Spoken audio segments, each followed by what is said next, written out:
देखिए, राजनीति में टाइमिंग का एक बहुत बड़ा महत्व होता है। नीतीश कुमार ने हाल ही में राज्यसभा चुनाव जीता है। संसदीय नियमों के अनुसार यदि कोई व्यक्ति एमएलसी है और राज्यसभा के लिए निर्वाचित होता है तो उसे एक निश्चित समय सीमा के भीतर भीतर राज्य सदन की सदस्यता छोड़नी पड़ती है।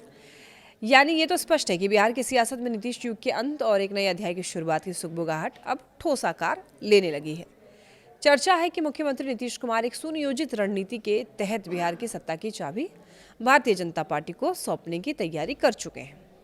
जानकारी यह भी है कि नीतीश कुमार एक नहीं बल्कि 2 चरणों में इस्तीफा देने वाले हैं। मगर सवाल यह है कि आखिर ऐसा क्यों होगा। लेकिन जो सोर्सेज बता रहे हैं और राजनीतिक ऐसा विश्लेषण हो रहा है और जो तस्वीर उभर रही है उसके मुताबिक पहला कदम देखिए विधान परिषद की सदस्यता छोड़ने का होगा। नियमों के अनुसार अगर कोई नेता राज्यसभा का सदस्य बनता है तो उसे राज्य विधानमंडल की सदस्यता एक निश्चित समय के भीतर भीतर छोड़नी होती है। तो नीतीश कुमार राज्यसभा के लिए निर्वाचित हो चुके हैं और ऐसे में उनके सामने संवैधानिक बाध्यता है कि वो समय रहते एमएलसी पद से इस्तीफा दे दें।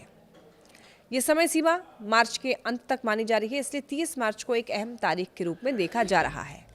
दूसरे चरण में जब वो औपचारिक रूप से राज्यसभा सदस्य बन जाएंगे, संभावित तौर पर अप्रैल के दूसरे सप्ताह तक, तब मुख्यमंत्री पद से भी इस्तीफा दे सकते हैं। यानी सत्ता परिवर्तन का पूरा जो घटनाक्रम है वो मार्च के अंत से लेकर अप्रैल के मध्य तक फैल सकता है। इस पूरे घटनाक्रम के बीच सबसे बड़ा सवाल यही है कि बिहार का अगला मुख्यमंत्री कौन होगा। तो चर्चा यह है कि इस बार सत्ता का केंद्र भारतीय जनता पार्टी की ओर शिफ्ट हो सकता है। अगर ऐसा होता है तो बिहार में पहली बार बीजेपी का मुख्यमंत्री बनने का रास्ता साफ होगा। हालांकि अभी तक राज्य की राजनीति में जनता दल यूनाइटेड और नीतीश कुमार की भूमिका केंद्रीय रही है। बता दें कि बिहार के मुख्यमंत्री के चेहरे के तौर पर कई नाम चर्चा में हैं और बात करें मौजूदा डिप्टी सीएम सम्राट चौधरी की तो सबसे आगे माने जा रहे हैं। हाल के कार्यक्रमों और राजनीतिक संकेतों में भी उनका कद बढ़ता हुआ दिखाई दे रहा है। इसके अलावा कई और नाम चर्चा में भी हैं, जिनमें केंद्रीय मंत्री नित्यानंद राय, बिहार के डिप्टी सीएम विजय कुमार सिन्हा, मंत्री दिलीप जायसवाल और मंगल पांडे के अतिरिक्त मुस्लिम चेहरा शाहनवाज हुसैन शामिल है। हालांकि एनडीए के अंदर अभी तक किसी नाम पर औपचारिक सहमति नहीं बनी है और बताया यह जा रहा है कि अंतिम फैसला शीर्ष नेतृत्व के स्तर पर ही होगा। राष्ट्रीय जनतांत्रिक गठबंधन यानी एनडीए के लिए ये पूरा घटनाक्रम राजनीतिक रूप से बेहद संवेदनशील है। एक तरफ गठबंधन की एकजुटता बनाए रखना है तो दूसरी तरफ नेतृत्व परिवर्तन को बिना किसी असंतोष के अंजाम देना। बताया जा रहा है कि 26 मार्च तक चल रही समृद्धि यात्रा के समापन के बाद ही इस मुद्दे पर औपचारिक चर्चा शुरू होगी।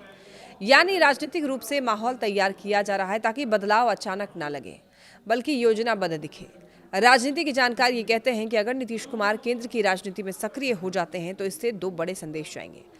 अगर इसे टू द पॉइंट समझें तो देखिए कई स्तरों पर मैसेजिंग होगी। एक और जहां बिहार में नेतृत्व की नई पीढ़ी के लिए अवसर होगा तो केंद्र में एनडीए के भीतर जेडीयू की भूमिका मजबूत होगी। वहीं बीजेपी के लिए यह अवसर होगा कि वो राज्य में अपनी पकड़ को और ज्यादा मजबूत कर लें और 2025 विधानसभा चुनाव से पहले सत्ता की कमान अपने हाथ में ले लें। हालांकि ये रास्ता पूरी तरीके से आसान नहीं है। एनडीए के भीतर संतुलन बनाए रखना सबसे बड़ी चुनौती होगी। जेडीयू कार्यकर्ताओं की नाराजगी को संभालना भी एक बड़ा चैलेंज होगा, जबकि नीतीश कुमार के रिप्लेसमेंट पर नए मुख्यमंत्री के प्रति जनता का भरोसा बनाना सबसे बड़ा टास्क होगा। तो ये तो स्पष्ट है कि ये सभी फैक्टर आने वाले दिनों में अहम भूमिका निभाएंगे। बहरहाल बिहार की राजनीति एक बार फिर बदलाव के दौर में प्रवेश कर रही है।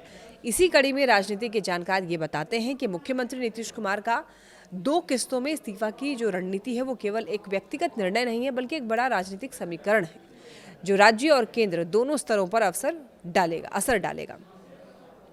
अब सबकी नज़र 30 मार्च और उसके बाद की तारीखों पर टिकी है, जहां से बिहार की सत्ता की नई कहानी शुरू हो सकती है।